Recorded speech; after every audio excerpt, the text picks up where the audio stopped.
C'est parti, Microsoft va tenter à nouveau de faire surface sur le marché des tablettes, ou en tout cas des ordinateurs hyper légers. Nouveau microprocesseur, meilleure batterie, écran haute définition, on monte en gamme tout en conservant le même concept, la même forme et la même taille d'écran.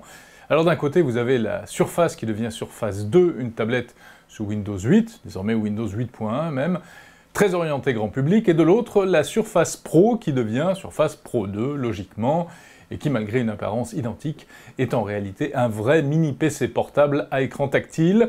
Seule cette Surface Pro permet d'installer des programmes habituels sous Windows.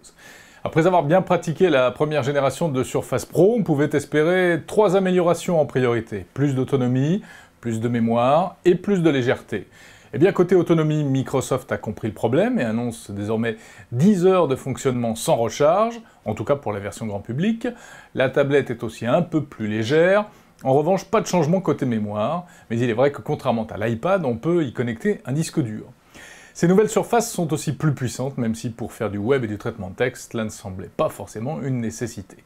Les prix, ils s'échelonnent entre 400 € environ jusqu'à près de 1800 €. Alors, ces nouveaux produits permettront-ils à Microsoft de refaire surface, précisément? Ça s'est plutôt mal passé l'an dernier. Les premières versions de ces tablettes sont mal vendues, la firme américaine a même dû baisser les prix, moins 15%, moins 30% selon les modèles. Aujourd'hui, Microsoft veut surtout pénétrer le marché des professionnels pour éviter que les entreprises ne se tournent vers les concurrents Android ou iOS.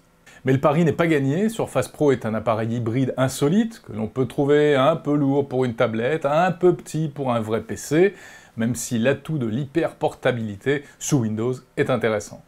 En tout cas, Microsoft annonce désormais 100 000 applications compatibles avec Windows 8, contre 10 fois moins au lancement l'an dernier.